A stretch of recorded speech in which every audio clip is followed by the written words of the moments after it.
ver o quanto evoluiu, né? Suinocultura totalmente fora, né?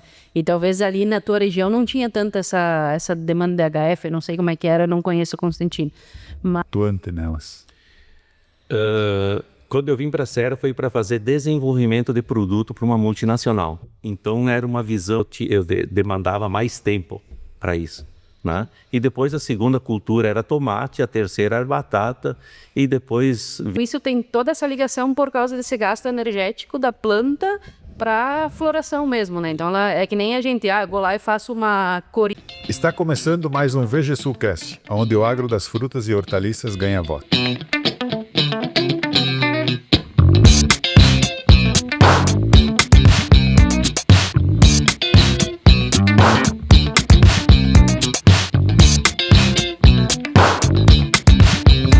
Eu sou Ederson Scopel. Eu sou Carla Regina Bom Scopel. E o assunto de hoje, Ederson, qual que é? Hoje nós estamos com um convidado especial aqui, Alan. Vou pedir para ele se apresentar então para nós. Muito bem, bom dia a todos, né? Meu nome é Alan Zanquet, sou engenheiro agrônomo, atuante aqui na região já há 35 anos na parte de HF, né? E estamos presentes aqui na região, contribuindo com a VGSul, né? A pedido do pessoal aqui. E é sempre bom contribuir com esses assuntos para a agricultura. Caramba, Alan, 35 anos, cara, aqui na região. Tu viu evoluir muita coisa, hein? Muitas estradas de chama aí já viraram asfalto, viu? É verdade. É engraçado, né? Porque toda essa evolução, a semana passada, acho que foi, eu fui fazer uma demonstração com um drone ali no Vale dos Vinhedos e tinha um senhor de 92 anos olhando, né? Eu falei, cara, que legal, né? Tipo, porque pensa quanta coisa esse cara viu, né?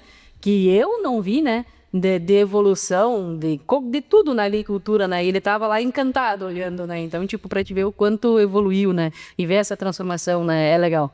É verdade. Tu é daquela? Não, eu sou natural de Constantina. Sou formado na UPF em Passo Fundo, né? E depois trabalhei um tempinho em Concórdia, com suinocultura, bem fora da área, né? E depois eu resolvi vir para a Serra aqui para trabalhar com HF.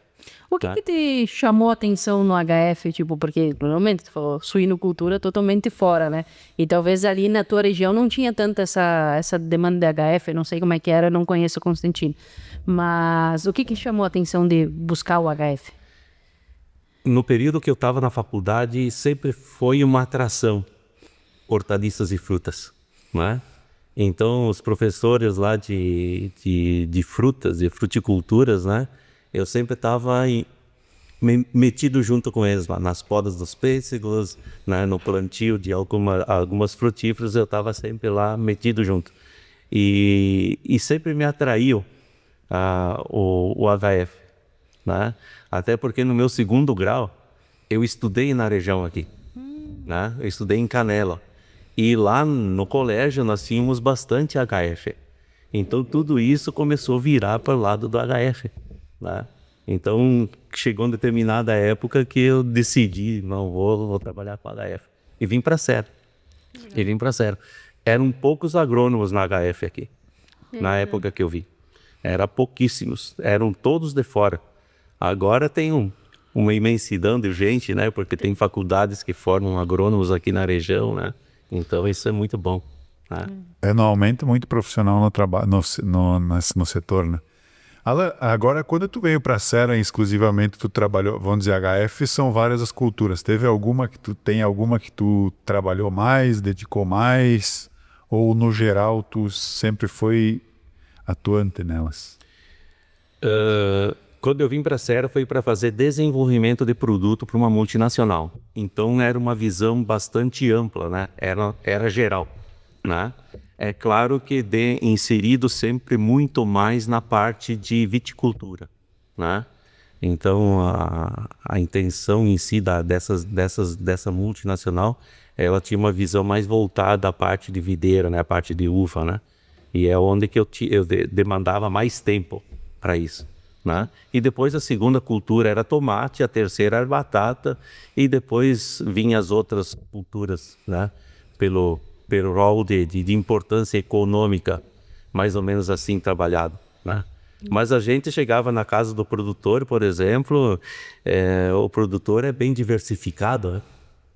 Então a gente acabava tendo que entender em todas as culturas, né? Não tinha jeito. Né, o produtor aqui na nossa região, por ser agricultura familiar, ele é diversificado e ele precisa de ser, né? Então é difícil tu ver um produtor que só tenha uva, ou que só tenha pêssego, ou que só tenha tomate, né? Tem muito essa mescla, né, de uva e tomate também, né, na nossa região, né? Então é bem legal.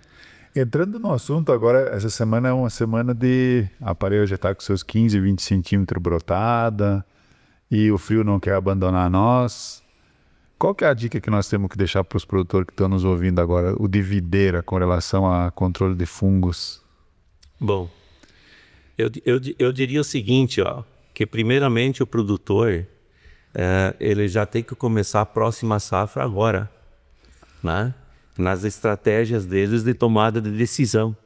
Ou seja, ter uma boa orientação, né? Buscar uma boa orientação técnica, né?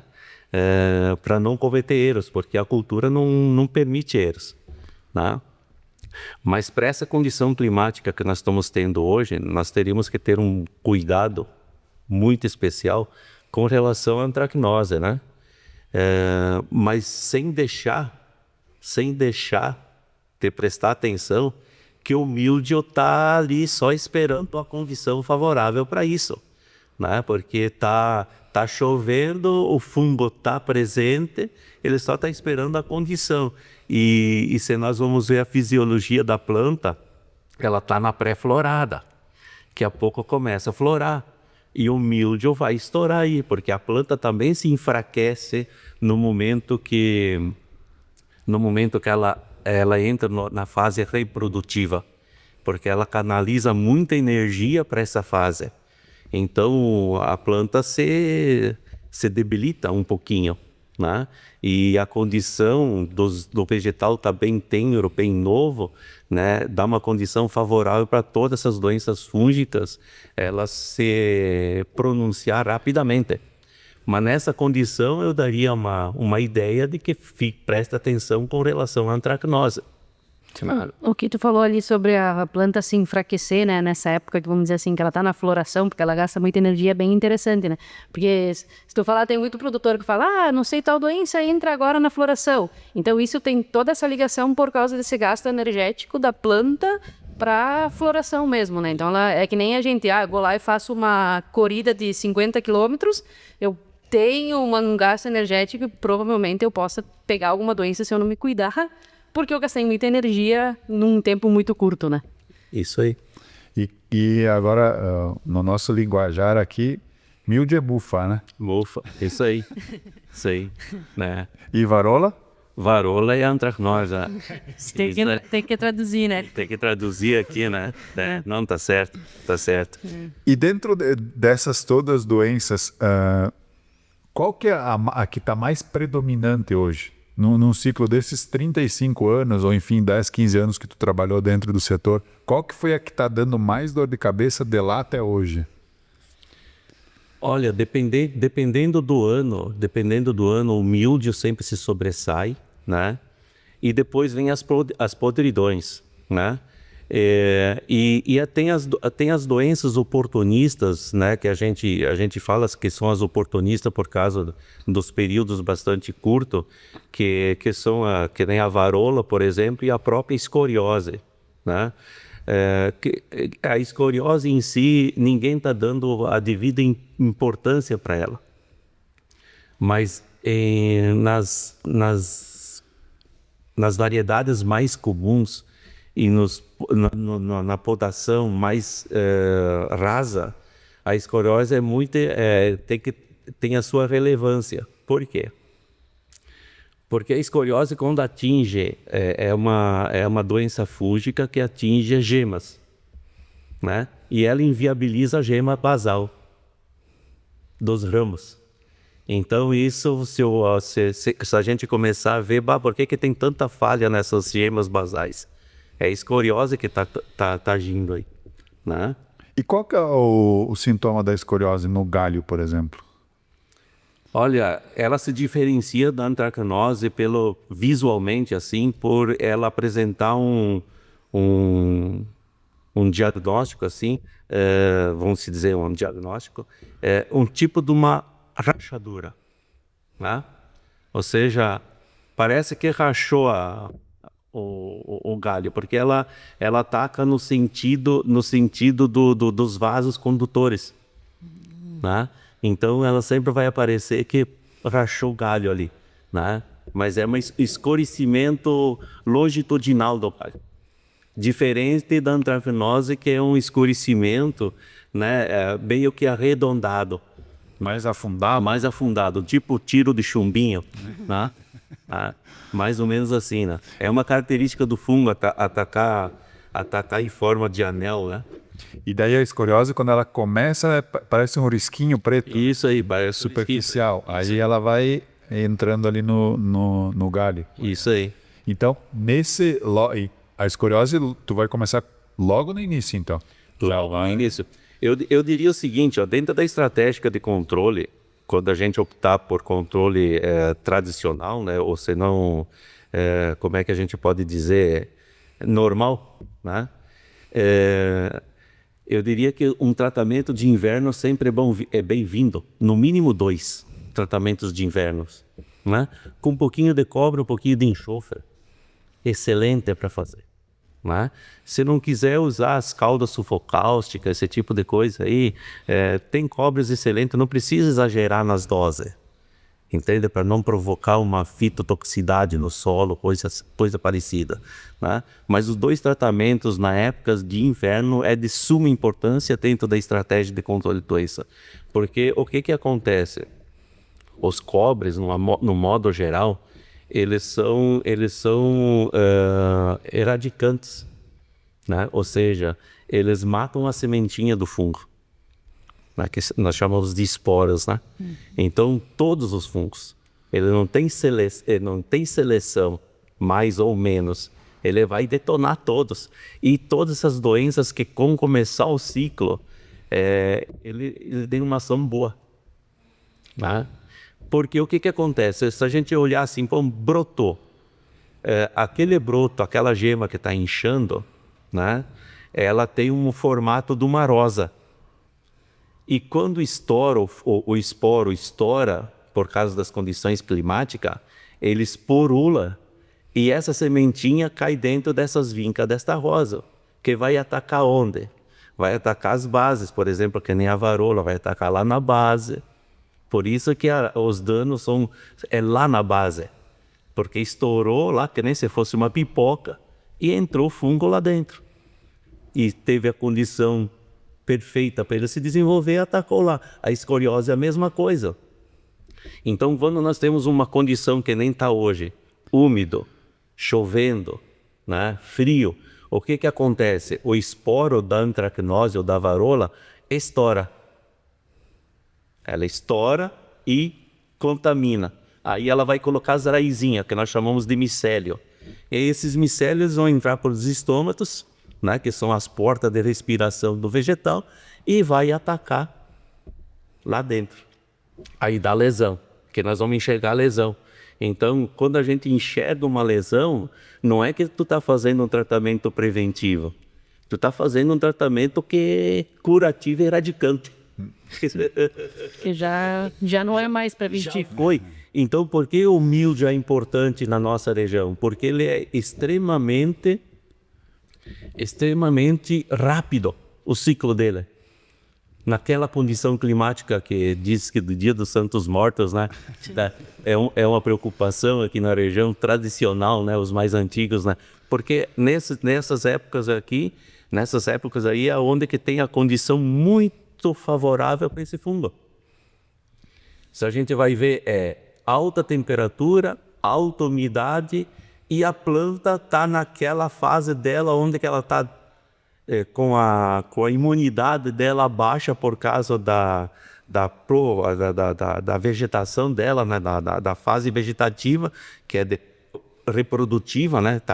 Tá florindo, tá colocando o grãozinho, se formando o grãozinho, então é aonde que ela... E de um dia para o outro tu vai lá, não tinha ontem e hoje aqui está tomado, né? É muito rápido, né? É muito rápido. né? É muito rápido. Então, por isso que tem que ser as coisas feitas bem com antecedência. Eu ia ter falado dessa questão. O preventivo é importante, né? Quando tu tem ali, já fica o curativo e eradicativo, mas o preventivo é muito importante, né, na nossa região. E essa questão do tratamento de inverno, tu vai fazer ele logo, caiu a folha, aí tu já tá pensando nisso, né? Por exemplo, a folha caiu, fez todo o processo ali, aí tu já vai lá e faz os teus 2 tratamentos, né? O mínimo seria, né? Sim. Bem, geralmente, assim, depois da primeira geada que caiu todas as folhas, né, a gente faz um e depois ali uns 20 dias, 30 dias depois faz o outro. Sempre antes da poda seria interessante fazer esses 2 tratamentos, né, de inverno, que é chamado. Sim, é bem importante, porque tu vai diminuir, vamos dizer assim, todos os fungos, num geral, que estão ali só esperando para atacar, né? Isso aí. Eles estão ali paradinhos, né? A gente fez um podcast com o Mansa, né? Ele falou que espora de míldio na nossa região tem para gerações, né? Então, eles estão ali só esperando, né? Para atacar, literalmente, né? Então, esse cuidado é muito importante, né? E agora, seguindo um pouquinho para frente, aí floresceu a pareira. Agora é a época de entrada de qual doença? Bom, o míldio continua importante. Por quê? Até grão-ervilha,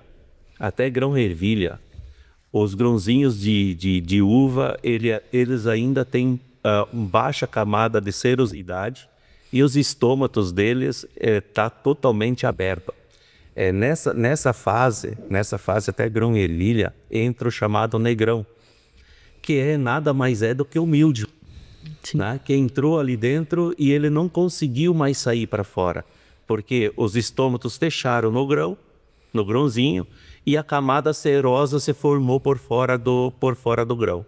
E ele fica aprisionado ali, que só vai acontecer a queda deste grão, e o grão escuro, que é o negrão chamado, né?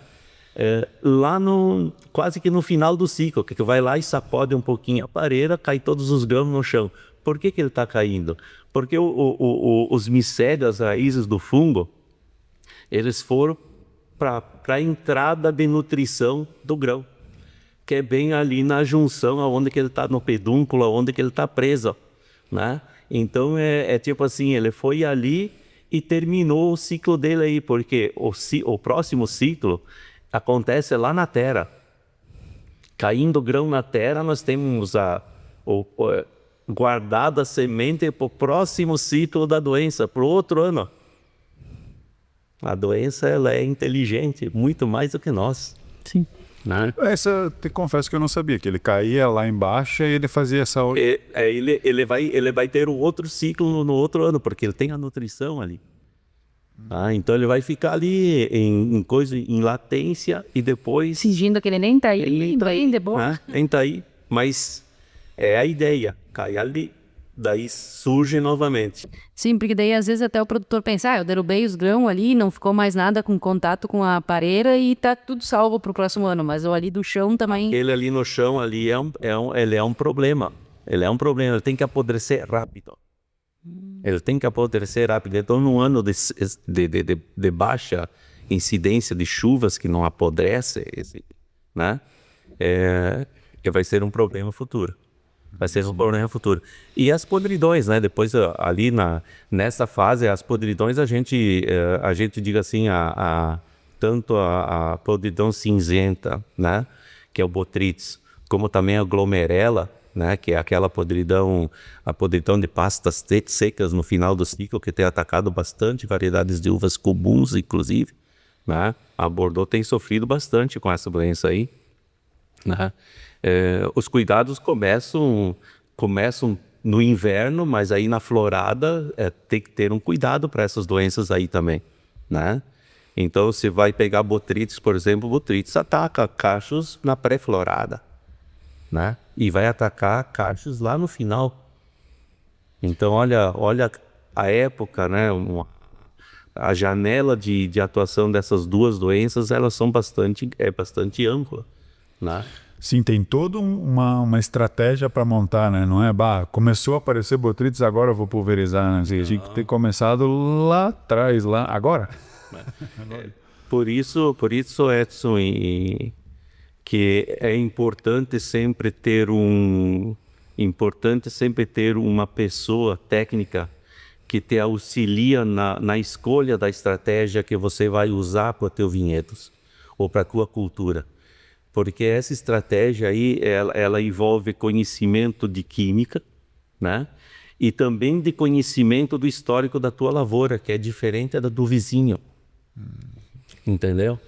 Então, tudo isso leva a você, como um técnico de futebol, né, a escolher os melhores jogadores para colocar nas posições certas, né? O produtor é o dono do time, mas o técnico do time é o agrônomo, o técnico agrícola que está aí acompanhando, né? E os jogadores, as posições dos jogadores, é os defensivos que você vai usar, os produtos que você vai usar para quê? Para você ganhar a partida contra as intempéries, contra as doenças, contra as pragas. Então é mais ou menos assim a visão que o produtor teria que ter com relação ao cultivo dele. Né? Então, por exemplo, eu tenho uma lavoura lá que todo ano é tomada de míldio. Cara, vem fazendo preventivo, não espera, né? Não, eles esperam às vezes aparecer o míldio, só que quando apareceu, às vezes tu não consegue mais controlar, ainda mais uma lavoura que tá sempre aparecendo, né? Sim. Uso histórico a favor, né? Uso histórico a favor.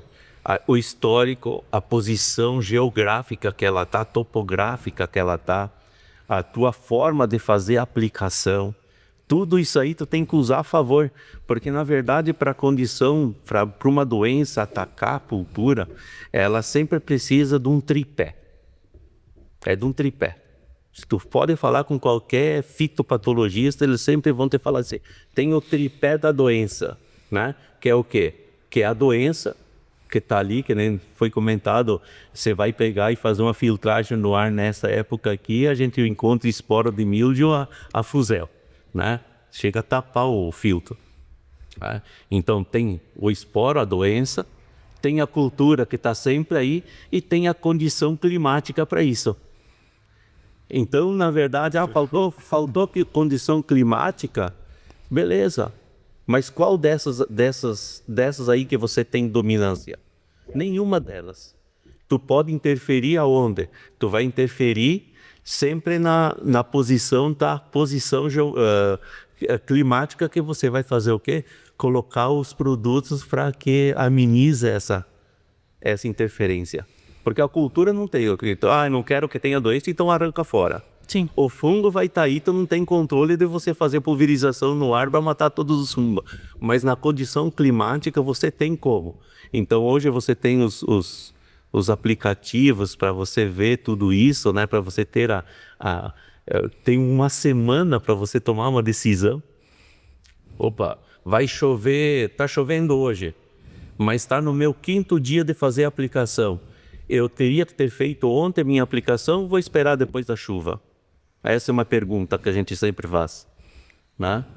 Eu, como técnico, recomendaria que tivesse feito ontem. Sim. Porque vai 8, 9, 10 dias chovendo agora daqui para frente. E a previsão é uma previsão, né? É uma previsão. Então, você sempre passa dos 4... Eu sempre tenho uma regra assim, você vai passar nos 4 dias depois do meu período lá, que é recomendado de 7 dias, ou de 3 em 3 dias, né? Você vai passar dos 4 dias, vai chover no 5º dia, por exemplo, eu faço no 4º dia a aplicação. Eu fiz a aplicação e no 3º dia vai chover no 4º dia, eu espero depois da chuva. Quando, adiantando o assunto para depois voltar, muita gente, depois que colheu, fica aqueles cachos pendurados lá, mumificado, vamos dizer assim, que passou por botrytis. Aí eu não faço um tratamento de inverno. Qual que é a chance de eu ter botrytis no próximo ano de novo? 100%. 100%. Só tá a única coisa que está faltando aí ainda é a cultura. Então, quando ela chegar na época, aquele fungo vai estourar e vai atacar. Porque tanto do aglomerela, principalmente glomerela, tá? e botrytis, os esporos são bastante pesados. Então o que acontece? Eles são locais. E aquele cacho que está ali em cima, que ficou ali mumificado, que é chamado, ou no pêssego também, na mecha que acontece isso, né, mumificado aí, é a fonte de inóculo que está meu vizinho de porta. Está ali. Só está esperando a condição, o fruto chegar na fase que ele vai atacar, né? Então a recomendação em si, né, uma boa recomendação é que se elimine esse cacho o mais rápido possível, que apodreça ele o mais rápido possível, já que não se usa levar embora. Mas se fosse tipo assim, eu quero fazer uma coisa espetacular, tirar ele, levar fora e usar um produto chamado fósforo. Queimar. Tu tá eliminando bebês. Simples, né? Sim, Fósforo e álcool. queimar, né? Mas como ele está ali presente ali, o tratamento de inverno já vai ajudar, mas o quanto antes você derrubar ele de cima para que ele apodreça, melhor. Sim, Né? porque se ele tá ali preso ainda, ele tá conseguindo ter energia e ele se mantém, né? Sim, porque tem açúcar aí, né? Tem açúcar, é uva seca, né? Tá bem bom, mas pra ele. Talvez para nós não tenha um bom gosto, mas para o fungo tá excelente. Tá excelente. Tá. Energia ali. É energia, né? Então isso tudo é bem importante. Podridão ácida. Tem sido problema aqui na nossa região. Qual que é a melhor... Porque não tem como prever ela ou trabalhar ela de uma forma que não cause prejuízo ao produtor? Olha, todas as podridões, tá? Tanto a do Botrytis, né, que é a cinzenta, a ácida, ou até mesmo a glomerela, né? O produtor teria que pensar sempre nos estágios finais da cultura e começando na compactação do cacho. Ali é a oportunidade que você tem de colocar um produto, por exemplo, no interior do cacho. Depois dessa compactação aí, pela serosidade, tem uma barreira física muito grande para você atingir o interior, que geralmente é onde que começa a acontecer os problemas, porque aquele grãozinho que fica prensado ali no meio, ele vai estourar, né? E principalmente em uvas brancas, porque as uvas brancas, o que acontece? A espessura da casca, ela é fina. Ela é muito mais fina do que as uvas coloridas, escuras, né? E isso aí faz com que ela apodreça estoure mais fácil. Então, uma variação de umidade, por exemplo, ela madura, deu um período de chuva, ela vai estourar. Então, ali já vai vai dar desgraça, né? Tipo assim, se estourar um grãozinho na base bem na base do cacho, conforme escorre esse açúcar, vai apodrecer e não vai dar Botrytis, né? Lá no final, né? Você teve um ferimentozinho na casca, por exemplo, vai entrar glomerela. Então, se tu tem um carunchinho de milho, ou uma lagartinha, ou qualquer outro inseto que vai dar uma raspada no grão, tira a serosidade, a glomerela é oportunista, e ela gosta de açúcar também. Desenvolve. Vai desenvolver. Porque aonde que nós temos incidência de traça, por exemplo, a glomerela toma conta. Por isso, né? Então, todos os produtos para essas doenças, no calendário teu, a tua estratégia de aplicação, né? Você começa a ter uma atenção muito mais pesada para essas doenças de final de ciclo, a pré-compactação de cacho. E além das doenças, a traça também, né? A traça é um inseto bastante importante para controle aí, né? E hoje nós temos condições de fazer monitoramento, nós temos condições de usar produtos fisiológicos para isso, né? De baixo impacto ambiental, pois assim, né? Então essas ferramentas, elas são importantes, não só quando o cara viu a traça lá, vai querer combater ela. Cara, quando tu viu a traça lá no meio do cacho, para combater ela, para erradicar ela aí no meio, vai ser muito difícil. Já tem muitas dela que tu não tá vendo. Não tá vendo?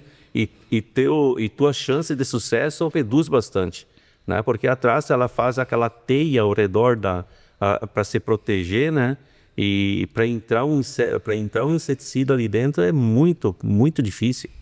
muito difícil. Falando em insetos, só para aproveitando, o que tu vê de pior, assim, tu falou da traça, mas, por exemplo, trips, ácaro, pulgão, mosca branca, o que mais ataca a uva, né? Olha, tem os trips têm uma importância bastante grande, tá? Porque eles reduzem a quantidade de grãos no racha, né? O fato dele ficar raspando ali, eles fazem com que a planta dispensa bastante, né? Os ácaros depois, né? Tem que ter um cuidado bastante grande, porque eles reduzem o quê? Eles reduzem a área foliar, né? Quando eles começam a comer, esses dois insetos aí, eles se alimentam como? Eles se alimentam raspando, não é sugando, né? E quando eles raspam, a tendência da folha é carquilhar. Então, ela carquilhando, ela reduz a área foliar. Reduzindo a área foliar é um painel solar que vai transformar em alimento para a planta. Então, você reduz a capacidade da planta de produzir fotoassimilados, que vai ter tipo assim, uma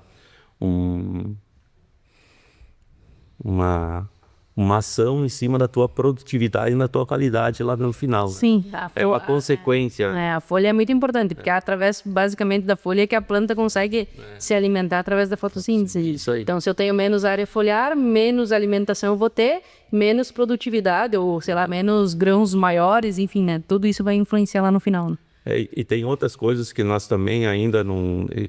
Falando em insetos, coisas assim, né? Ainda não estamos dando a devida importância, né? A própria cigarinhas, né? Que se a gente vai conversar assim com pesquisadores, tanto na Embrapa como também pesquisadores de outras instituições, né? São grandes transmissores de virose, né? E ela tem uma capacidade migratória bastante grande. Então, começar a prestar atenção nisso aí, né? A gente percebe que nos vinhedos, quando a gente vai lá mexer com os galhos, tem algumas cigarras que estão ali. E agora, para transmitir uma virose, por exemplo, uma bactéria de uma planta para outra, né?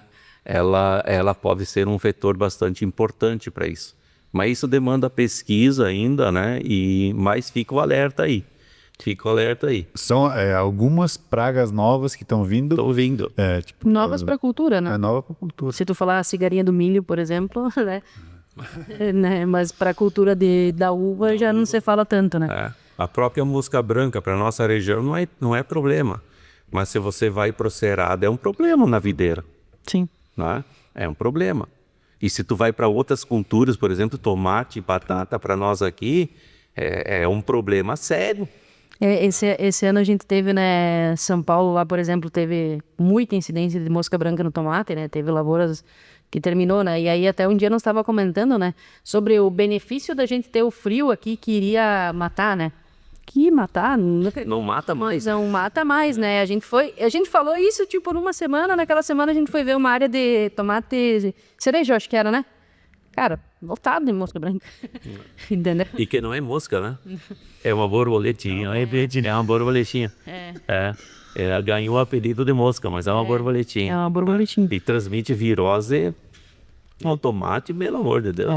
Muito. Entrando também nas doenças, o que tem aparecido muito não, mas tá ganhando uma importância, é o ídio aqui na videira, né?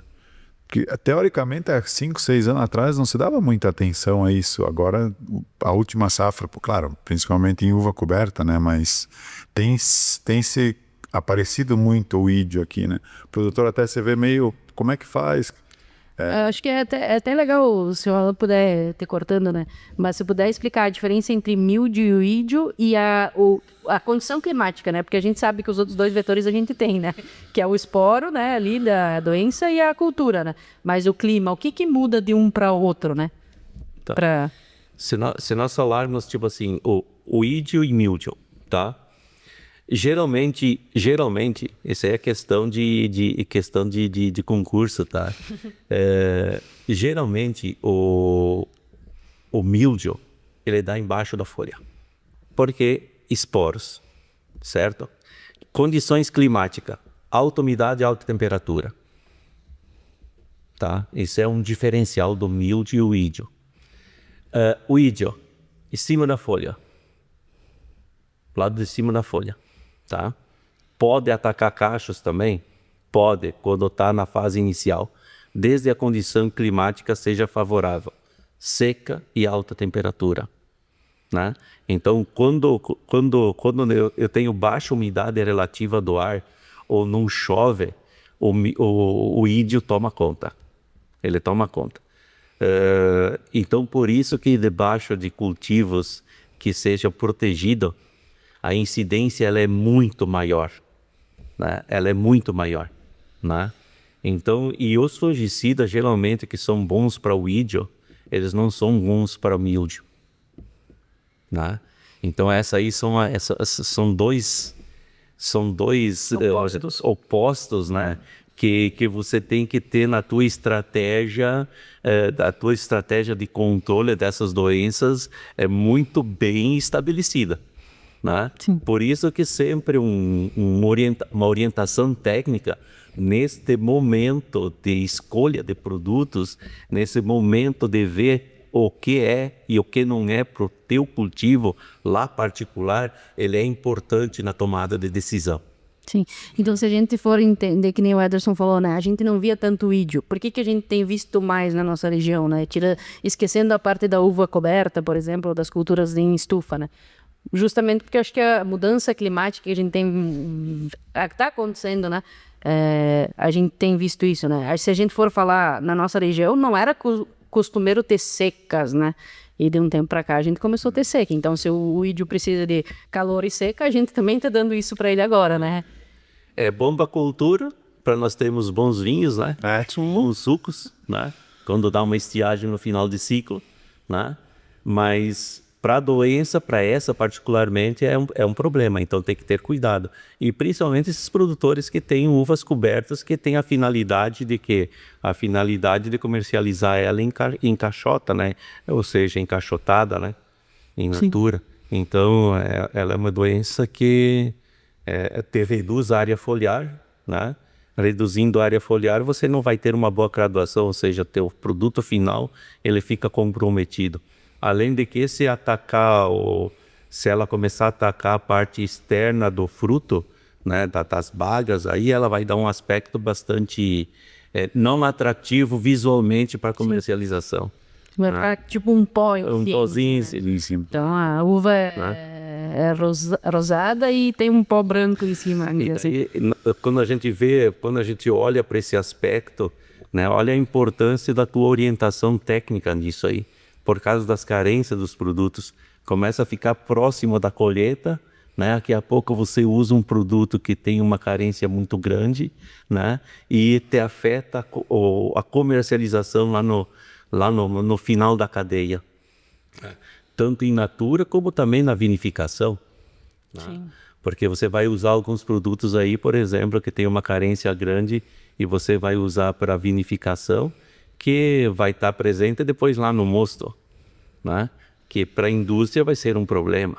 Sim. Então a orientação técnica ela é importante para isso, para você estudar com estratégia. Lá no começo, lembra que eu falei? Lá começou essa safra aqui, a safra do ano que vem já começou agora. Sim. Né? Então a tua estratégia, tudo do teu acompanhante técnico, ele está anotando tudo que está acontecendo agora para tomar uma decisão no futuro se precisar. Né? Então é um diferencial isso. É um diferencial isso. Né? Essa semana eu estava num produtor aí, ele estava observando que tinha dominância apical, né? Muitos galhos, talvez. E isso ele já tem que anotar para o ano que vem, fazer um estudo ali para qual que é a decisão que tem que tomar, né? Porque ele não vai lembrar lá no final, aquele pé lá não deu.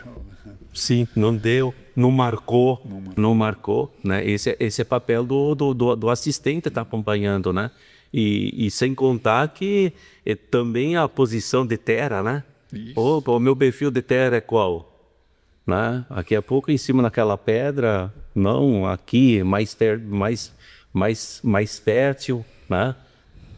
Tem um trabalho muito bom que a Universidade Federal de Santa Maria está desenvolvendo na região, né?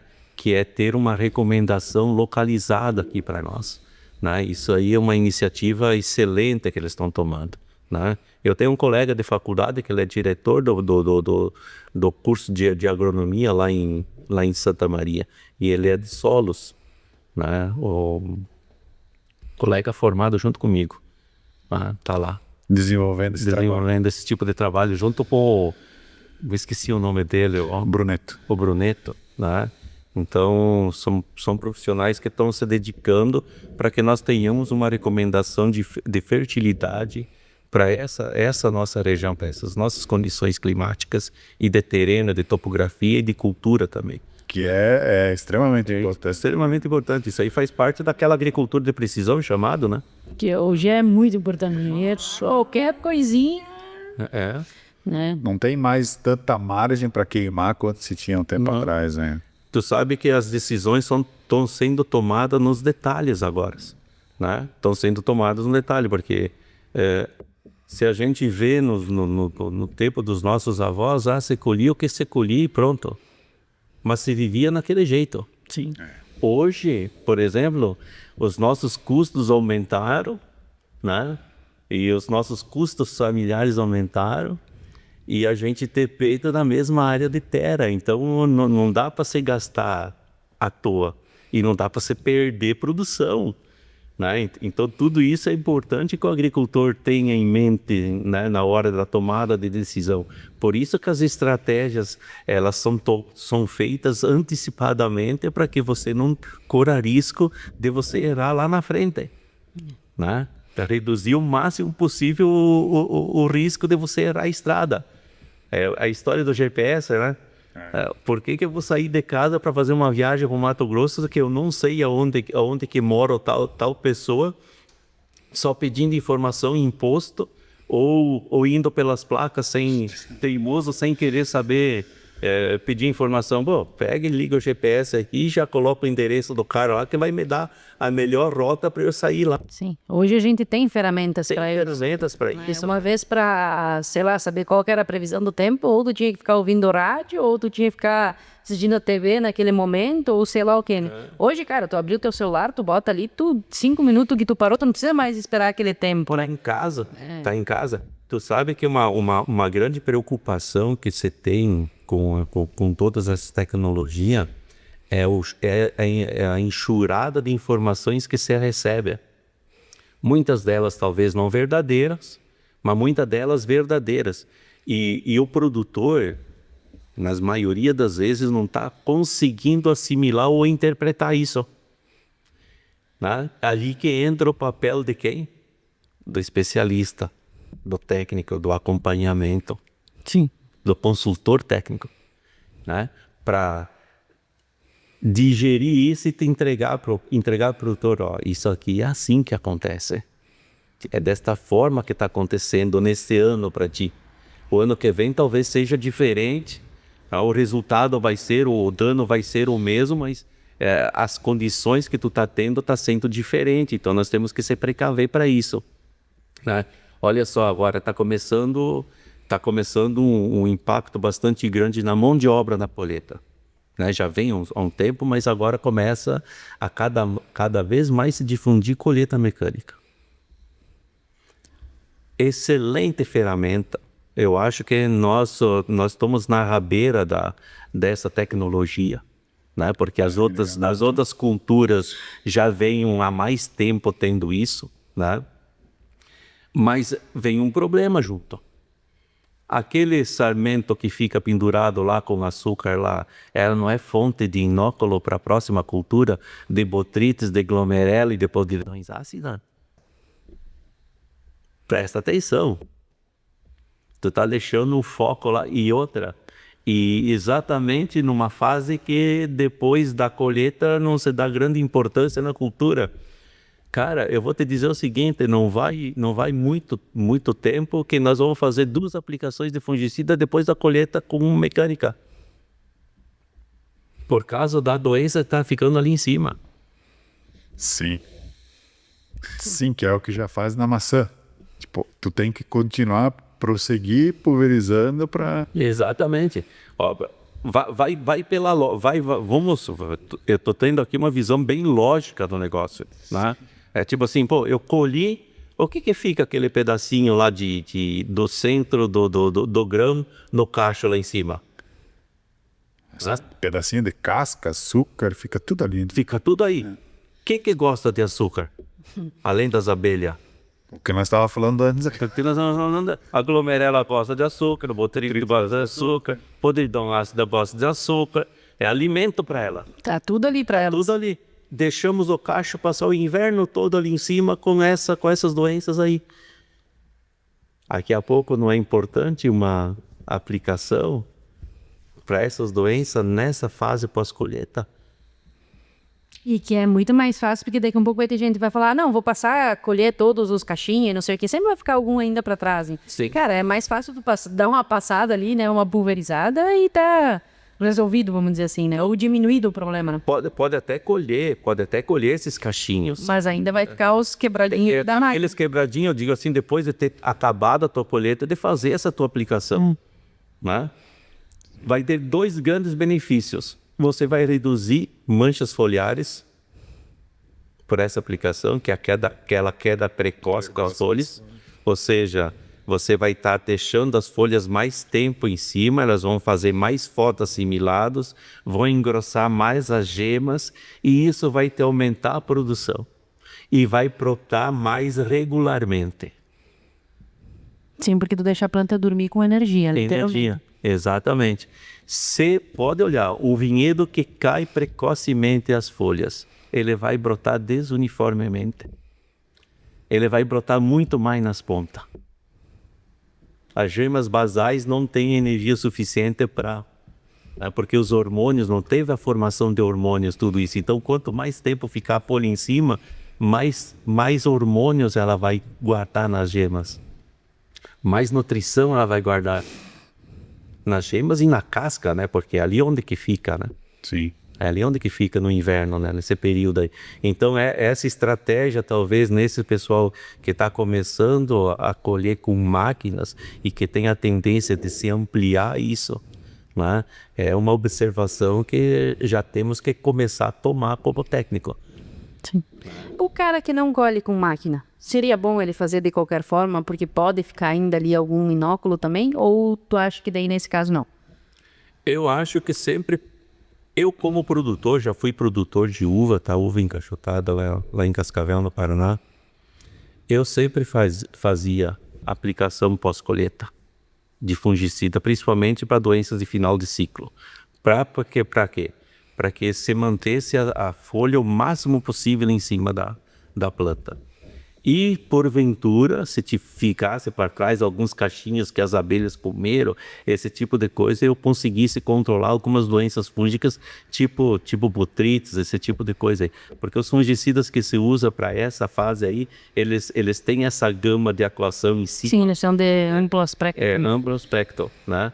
E isso faz com que essas doenças de final de ciclo, que são aquelas manchas foliares, né, o que acontece com essas manchas foliares? Essas manchas foliares, quando ela começa a atacar demais, ela faz com que a folha, a planta, produza etileno. Produzindo etileno é um hormônio de decadência. Ela faz com que a folha caia, ou seja, ela vai lá para o pedúnculo, faz o amadurecimento dessa folha e derruba ela. Tá? Etileno é o hormônio da maturação. Né? Que antes ele estava focado em maturar o cacho, agora depois ele matura a folha. Né? Isso aí. Né? Então, como está atacando a doença, a planta quer dispensar ela. Né?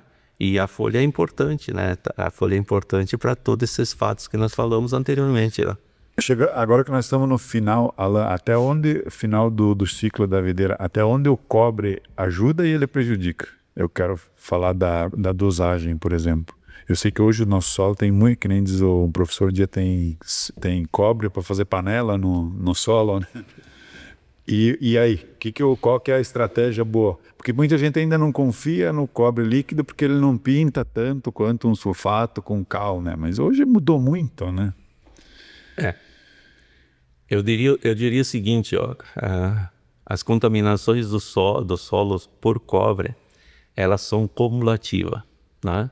Ou seja, se a gente vai ver o histórico da área, os nossos bisavós talvez começavam lá com o verderame, sempre só ele, né?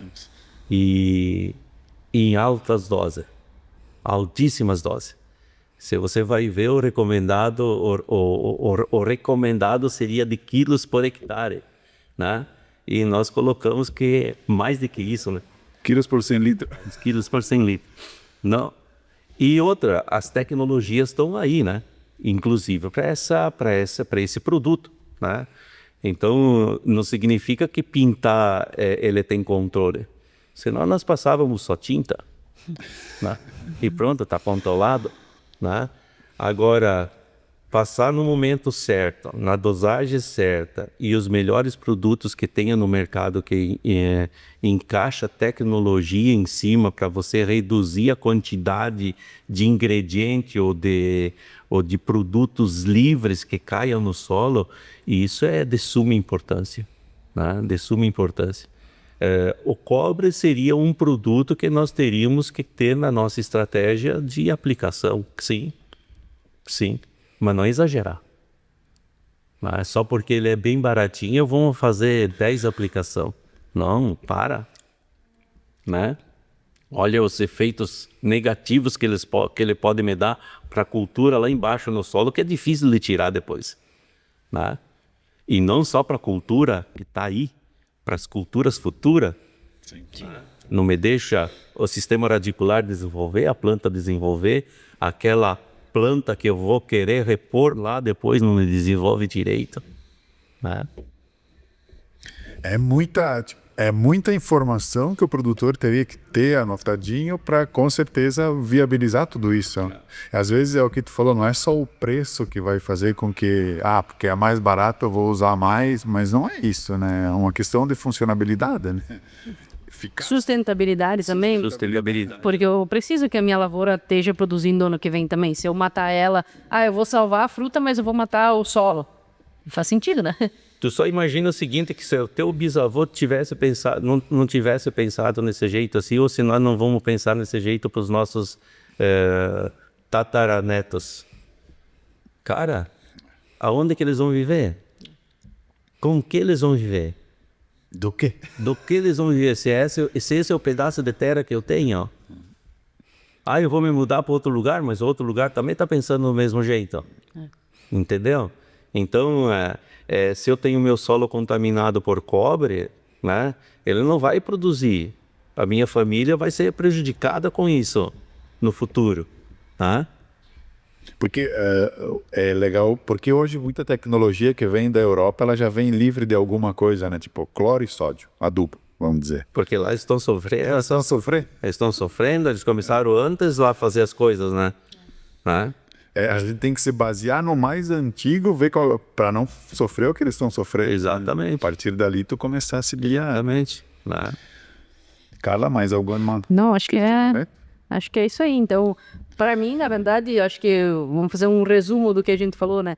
Olhar essas doenças no geral, sempre preventivamente, né? Então, não esperar elas quando tu viu, já é um problema, né? Se tu tá vendo, já é um problema bem grande. Então, o importante é não ver elas, né? Então, sempre trabalhar preventivo para te não ver. Esse ano não vi mildio, baixo, ou de bola, né? Porque realmente tu trabalhou preventivamente, né?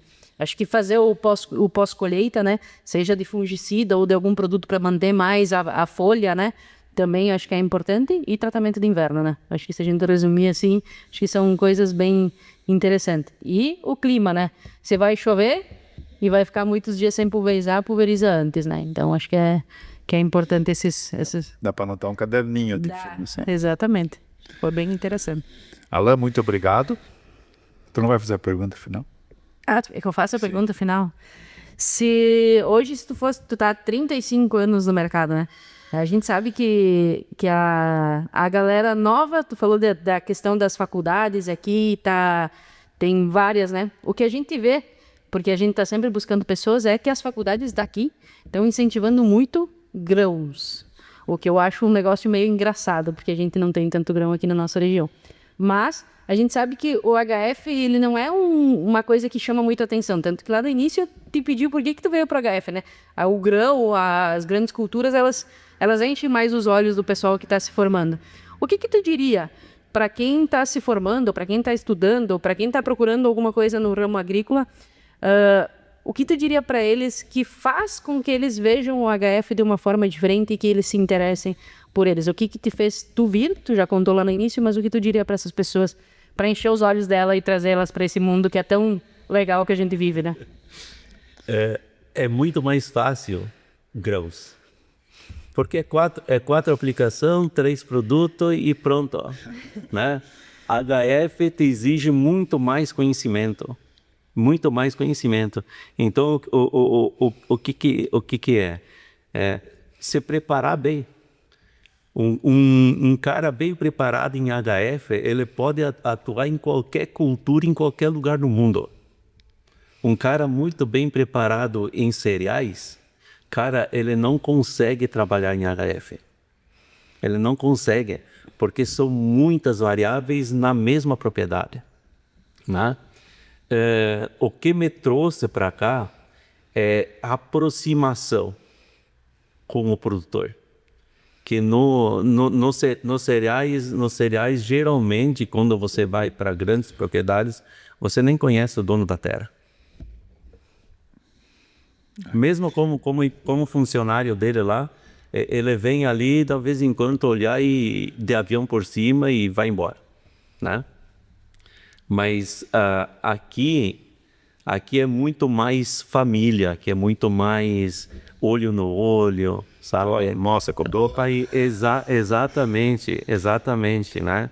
E as faculdades daqui teriam que se preocupar em mostrar muito mais alternativas para o HF e para as culturas aqui. Nós estamos falando que tem gente aqui na Serra que está plantando soja no meio daqui, em Caxias do Sul, né? Não sei se Farroupilha acontece isso, mas em Caxias do Sul, no meio de propriedades de maçã, por exemplo, de tomate, tem gente plantando soja. Aqui, gente, olha os herbicidas que se usam em soja. Se a gente vai ver esse tipo de coisa, cara, até que ponto é benéfico? Agora, buscar uma cadeia de produção e comercialização, esse que seria o papel de uma universidade, estudar isso na agronomia. Uma cadeia de produção para uma nova cultura de hortaliça ou de fruta aqui para nós. Sim, trazer opções. Trazer outras alternativas, né? Outras alternativas de produção, para nós diversificar. Que seja rentável para o produtor, né? Que demanda pouca mão de obra, ou que dê para automatizar isso, né? Porque as olerícolas, por exemplo, se a gente vai para o lado de alho, para o lado de cebola, para o lado de coisa de cenoura, beterraba, cara, tem tudo para automatizar a colheita, que é o gargalo. Que é o gargalo e onde a legislação pega. Na uva, por exemplo, o caminho está aí, os caras estão inventando. Uma hora vai sair uma perfeita, né? Tem que ter um começo. Mas por que não começou lá na universidade, nas aulas de máquinas agrícolas, uns projetos de construção de máquina para colheita de uva? Pô, é só ensino teórica. Cara, tem um projeto de construção. Tem faculdade de mecânica, de engenharia mecânica. Cara, aqui, ó. Vem cá. Concílios 2, né? Concílios 2. Porque até hoje eles estão buscando drone para fazer aplicação de vinhedo por cima, cara. E não se tem nenhum estudo de universidade aqui, cara. Drone até às vezes por baixo, né? Por baixo também, né? Tem alguns professores que se dispõem a fazer esse tipo de pesquisa, mas com o intuito assim, tipo, a universidade, cara, ser reconhecida por esse tipo de trabalho. Sim. A universidade, pegar um drone lá e, ó, vamos fazer os testes, vamos ver se funciona, vamos ver se não funciona, né? Mas claro, e não um teste de um ano, cara... De anos. De anos, é base para mestrado, é base para doutorado, né? de eficiência, de atingimento do alvo, né? E para mostrar para o agricultor que essas tecnologias, tá vendo? A agricultura de precisão, por exemplo, eu vejo a agricultura de precisão assim, eu saber o número daquele pé naquele hectare e saber quanto é que ele produz aquele pé. A graduação que ele me deu. E se acaso contrário não me deu satisfatório, ir lá estudar o porquê que aquele pezinho não me deu aquilo que era preciso dar. E o contrário também, se só aquele pé te deu, o porquê que os outros não deram, né? Então, isso é bem interessante. Olha a gama que nós temos na HF para crescer, cara. Tá tudo aqui para crescer. Né? Posição de canteiro para plantio de cenoura. Quanto solo lixiviado que nós temos por causa que nós ainda hoje não temos uma técnica, um formato de manejo de solo, né, para conduzir o plantio correto. Não, a pau a pique uns canteiros, cara. Quanto adubo, quanta terra que vai parar no cair, lá no Uai. Teria muita área, muito campo para pesquisar. Deus me livre. E nós estamos aqui nós só debatemos hoje a parte aérea. Cara, o solo, não sabemos nada. Exatamente. Não sabemos nada. Vou falar no HF nematóide, a gente não Nematóide, sabe nada. Não. pérola da terra. Cara, Tem muita... pragas e doenças de solo, a gente não sabe nada. E quanto é que estamos perdendo por isso? Sim. Né? Muitas vezes a gente está querendo ir buscar o caminho mais fácil, mais prático, mas está esquecendo que o nosso público é o produtor, que a gente teria que levar informação boa para ele, né? Mas tem que ter um fermento. O fermento é onde que gera tudo as universidades. Exato. É as universidades. Vamos mudar para a Embrapa, por exemplo. Olha quanta variedade uma Embrapa trouxe, por exemplo, a BRS Violeta, que é uma variedade que vende aqui, a BRS Vitória também, né, lá no Nordeste. Que, cara, são variedades, enfim, que vende muito, né, desenvolvida por uma Embrapa. E por que não pode desenvolver uma máquina pelas universidades? Enfim, tem um monte de coisa. Uma variedade nas universidades também. Tem variedade aí. Uma variedade? Porque não há variedade. Tu sabe que eu comecei um mestrado de coisa para melhoramento de alho, né? Acabei desistindo, né? Mas a ideia era o quê? Era produzir mais por hectare alho. E vou te dizer, precisa. Precisa, porque eu estava vendo o seguinte, a produção de alho cada vez menor, o custo cada vez maior na mesma área e se perdia pela falta de ter sementes melhores, bulbilhos melhores. Era só esse fator. Hoje já existe, mas eu estava pensando isso lá em 2000, né?